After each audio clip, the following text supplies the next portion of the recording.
everyone. It is Thursday, October the 13th.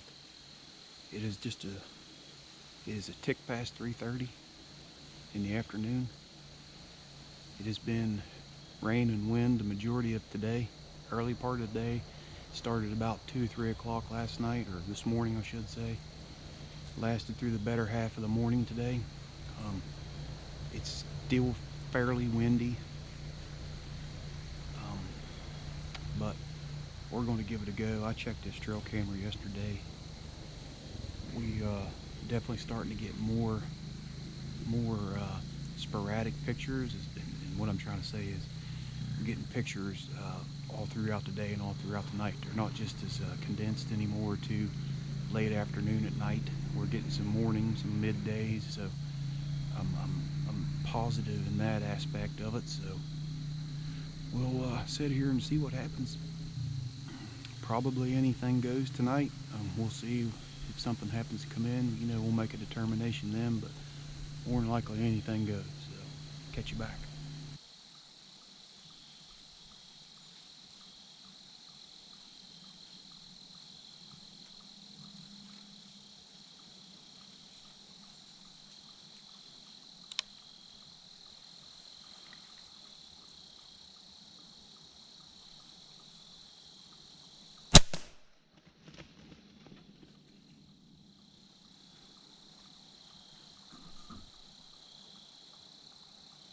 Well, I hope that was on camera, but I believe we just drilled us a nice little 4-point right there at 15 yards.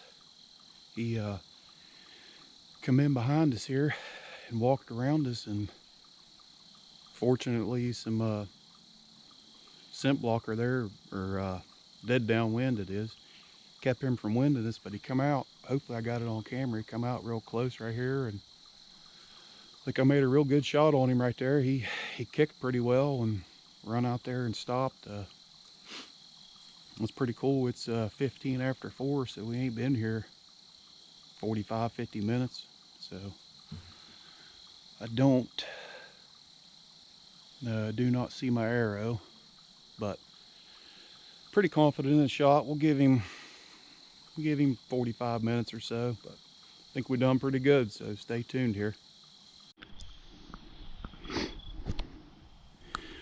All right, here we go. There's a pile of bubbles. There's a pile of bubbles. You see around here in his bed.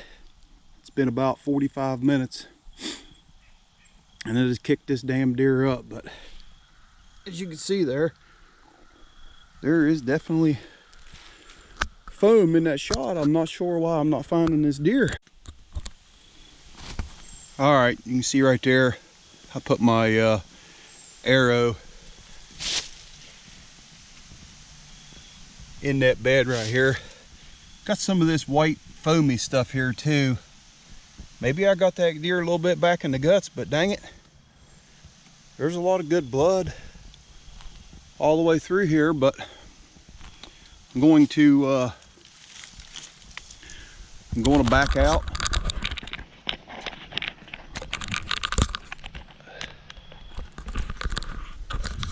I've added a lot of this out, but I'm going to back out of here.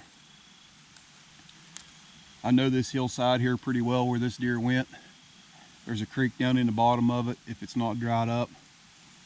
I'm going to back out of here, and unfortunately I just have to come back tomorrow morning. I mean, it's not going to get down too super cold tonight. I mean, it'd be in the high 40s, low 50s, but I can't keep pushing this deer like that. Like I said, I just jumped him up, and we're only 80 yards from where I shot. So I'm not going to push this deer. Unfortunately, I'm just going to have to recover it tomorrow and hope for the best, hope that it doesn't ruin. But I guess I'll go back home and review the footage. Maybe I did hit this deer a little bit far back and got some of the guts, but dang it, there's a lot of bubbles in the blood. I mean, I was following good blood the whole way here. I don't know. I'm not going to push it, but I guess I'll check back in tomorrow.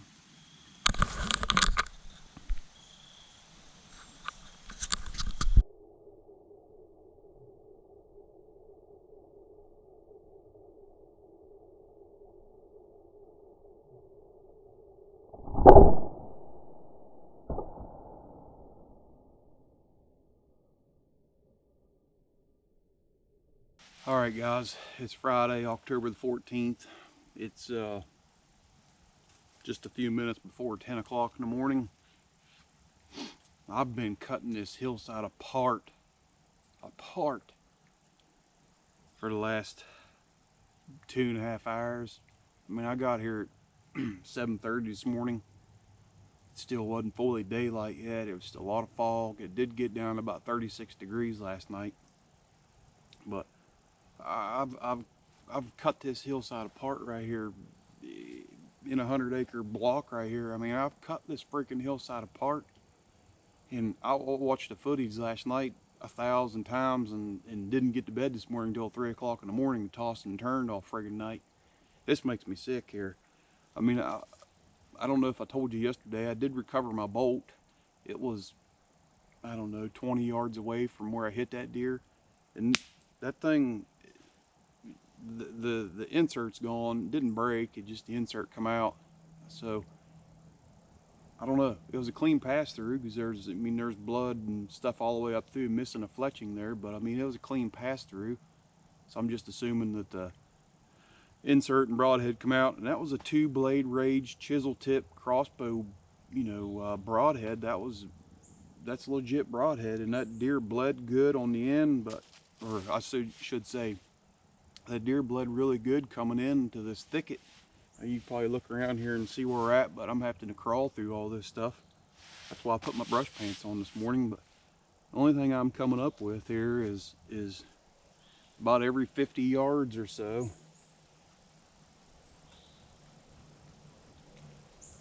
let's see, I'll try to put my finger on it right there. If you look right by my middle finger there, I don't know if you can see it or not, but I'm just finding some little specks of blood here and there. So watching the video last night, I'm sure that I got a tad bit of the guts on the entrance side, but that arrow, the bolt exited perfect front shoulder. I mean, that was a quartering away shot. I come in and it come out. I mean, that's a good angle. Dang it, I should have clipped a good part of the lungs. The shot was a little bit low. I say a little bit low, maybe an inch low. I mean, it buried right in. I'm gonna try to slow that down and put it in the video here somewhere, but that broadhead, that you can see the fletchings buried. That deer had stepped forward, and I buried it buried, dang it, it buried where it's supposed to go. Now, I will say, I am beside myself and super upset with myself that I shot at that deer moving. I know better than that.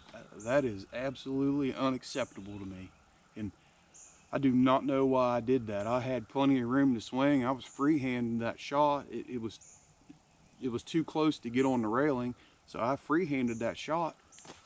I know better than that. I was taught better than that. I teach Max better than that. That is unacceptable, and I hollered at myself all night. That's the reason I didn't get to sleep very much. But that's nonsense for me. But as we all say here that do these YouTube videos, this stuff's real. That really happened to me. It really did, and I feel bad about that, and I'm gonna lose more sleep over it. I'm sure that's not my last time. I'm not gonna give up. I'm gonna cut another 100 by 100 block off this hill here, and then I'm gonna go down in the bottom. There's a wee little creek in the bottom. It probably doesn't even have water in it. It might have some little holes that held water, but I don't know what else to do here. I'm beside myself. I'm mad. I'm upset. I'm frustrated. I mean, everything you could be, I am right now, other than happy and having my hands on a deer. At this point here, I'm probably going to lose the deer, even if I do find it, because it's supposed to get up into the mid-50s, low 60s today. So, and temperature's coming up, the sun's full blown, full out, no clouds in the sky.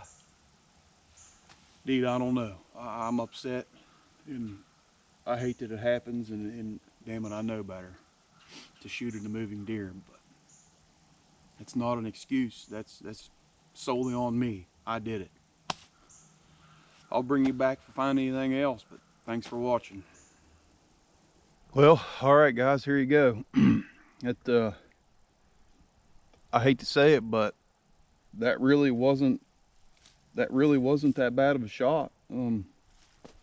Yeah, there's some gut in there. The entrance side. Yep, that's the entrance side of that deer. I did get the front part of the gut. This poor deer, absolutely full of ticks, but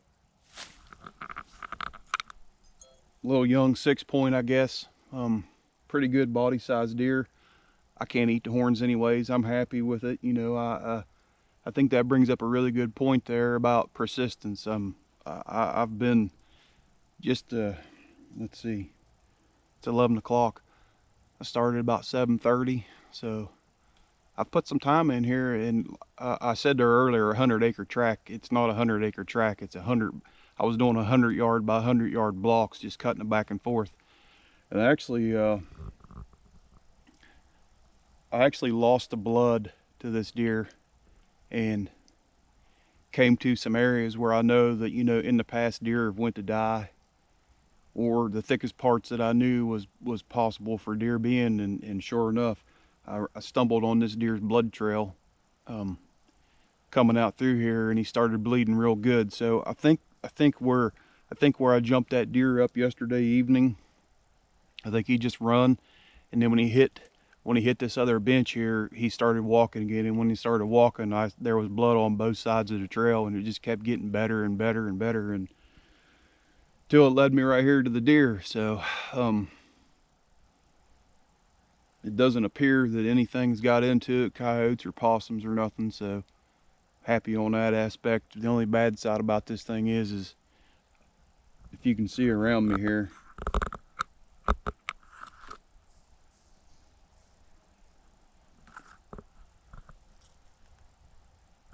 I got to do my part and drag this deer out of here.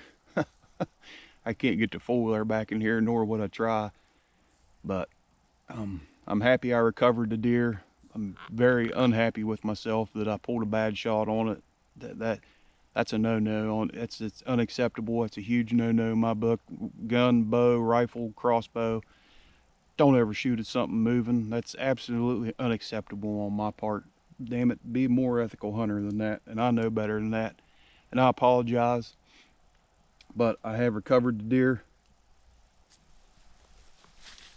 He is still stiff. So I'll get this thing took out of here, and we're gonna make an assessment on whether or not we keep it. So thanks for watching To the Max Outdoors.